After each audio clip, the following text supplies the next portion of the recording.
High বন্ধুরা, তো সবাই কেমন আছেন? আশা করছি সবাই ভালো আছেন। তো বন্ধুরা, কৃষ্ণ আনলকিং চ্যানেলে আপনাদের সবাইকে স্বাগত জানাই। তো বন্ধুরা, আমি যে ভিডিওগুলো আপলোড করতে থাকবো বা ভিডিওগুলো দেব, সেই ভিডিওগুলো যদি পুরোটাই প্রথম থেকে শেষ পর্যন্ত দেখতে পারেন, তাহলে আমার বিশ্বাস যে আপনারা কিছু না কিছু শিখতে পারবেন।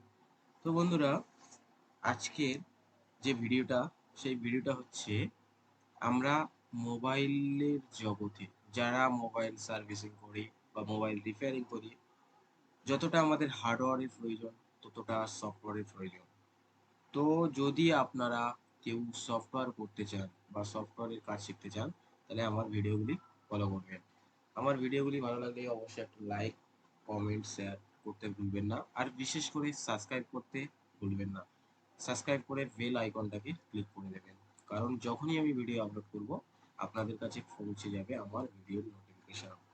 তো ফ্রেন্ডস, আমরা যখন কম্পিউটার বা ল্যাপটপ কিনতে যাব, তখন অবশ্যই আমরা এটা মাথায় রেখে আমরা কম্পিউটার নেব যে ওখানে ওই কম্পিউটারে উইন্ডোজ 10 চলবে।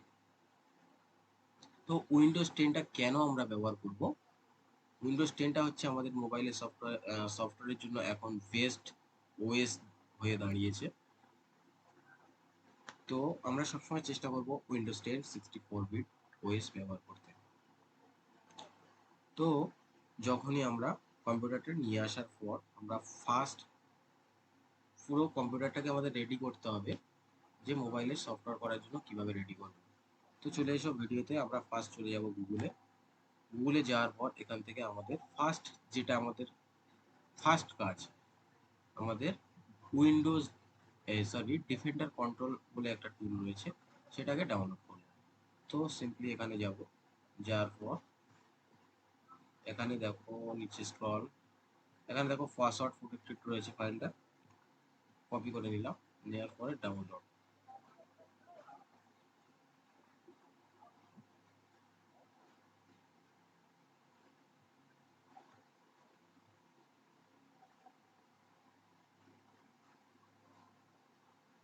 তো আমাদের এই যে ডাউনলোড হয়ে গেল। ওকে,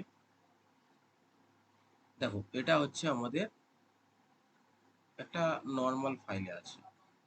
এই নর্মাল ফাইলটাকে আমাদের জিপ ফাইলে পরিণত করতে হবে। তার জন্য আমাদের ডাউনলোড করতে হবে উইন আর এআর। এই সফটওয়্যারটা ডাউনলোড করলে এটা আমাদের এই রকম ফাইলে, মানে আমাদের এই জিপ ফাইলটা কি আমাদের আগে জানতে হবে।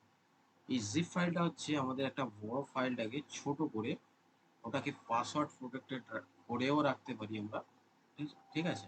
তো এই ফাইলটাকে জিপ ফাইল করার জন্য এখানে আমাদের এটা ডাউনলোড করে এই টুলটাকে আমাদের ইনস্টল করতে হবে।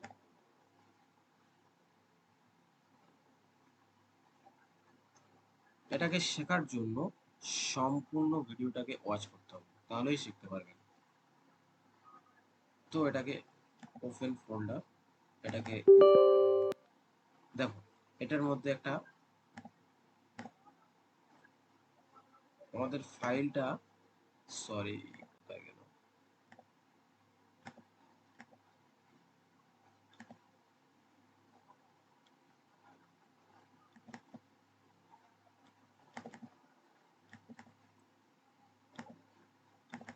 দেখো এই ডিফেন্ডার কন্ট্রোল যেটাই মাত্র ডাউনলোড করলাম, এটা এই রকম আছে।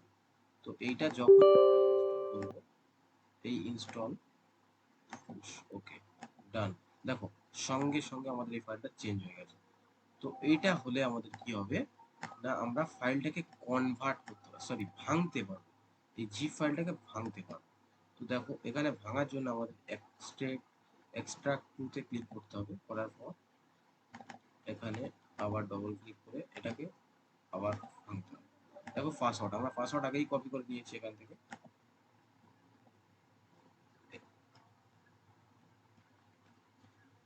দেখো এই সে পাসওয়ার্ডটা এখান থেকে কপি করছি, কপি করার পর এখানে পেস্ট করে এটাকে ভেঙে ফেললাম। তো ভেঙে ফেলার পর এখানে আমাদের এই টুলটাকে ওপেন হওয়ার পর সিম্পলি এটাকে আমরা ডিসেবল করে দেবো।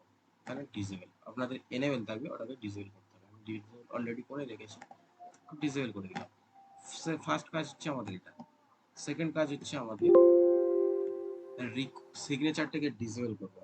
আমরা ড্রাইভার ইনস্টল করতে হবে। ড্রাইভার ইনস্টল করার জন্য আমাদের কম্পিউটারটাকে সিগনেচার ডিসেবল করতে হবে। তো সিগনেচার কিভাবে ডিসেবল করবো দেখে নেওয়া যাক। ফার্স্ট আমরা চলে যাবো রিকভারি অপশনে যাব।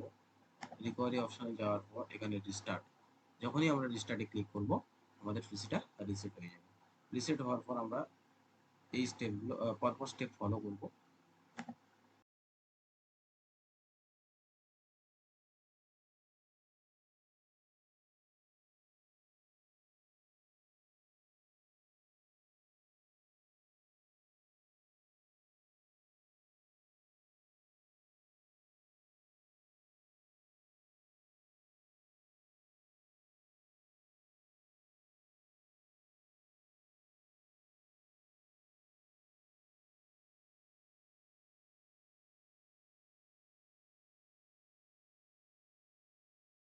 তো স্টেপগুলো ফলো করার পর সিম্পলি আমাদের কম্পিউটারটা ওপেন।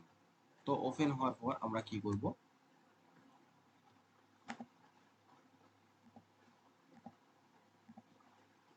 এখানে আমরা এই মোবাইল সার্ভিস টুলে এখানে যাব, গিয়ে এখান থেকে ড্রাইভার ডাউনলোড। তো এখানে আমরা সব ড্রাইভার আলাদা আলাদা দেয়া আছে, তো এখান থেকেও আমরা ড্রাইভার ইনস্টল করতে পারি। তো অনেকটা টাইম লাগবে, তার জন্য আমরা সিম্পলি আলাদা প্রসেসে আমরা ড্রাইভার ইনস্টল করব। তার আগে আমাদের এই কাজটা আমাদের করতে হবে। এই ড্রাইভারটা আমাদের যে টুলগুলো আমরা ব্যবহার করি, মোবাইলের সফটওয়্যার করার জন্য যে টুলগুলো ব্যবহার করি, সেই টুলগুলো আমরা যাতে না কোনো প্রবলেম হয় তার জন্য এই এআইও ড্রাইভারটা ডাউনলোড করতে হবে। এটা হচ্ছে 358 MB। এটা ডাউনলোড করতে একটা লং টাইম প্রসেস লাগে। তো দেখো, লং ফাইলটাকে তাড়াতাড়ি ডাউনলোড করার জন্য আমরা একটা ডাউনলোড ম্যানেজার ব্যবহার করে থাকি, আইডিএম আইডিএম ডাউনলোড। তো এটাকে আমরা ইনস্টল করব। তো এখানে ওকে, এইরকম ডাউনলোড হবে। আমার অলরেডি আইডিএম ড্রাইভার ইনস্টল হয়ে আছে। আইডিএম যে টুলটা আমরা এই ডাউনলোড করছি, এটা স্পিডে ডাউনলোড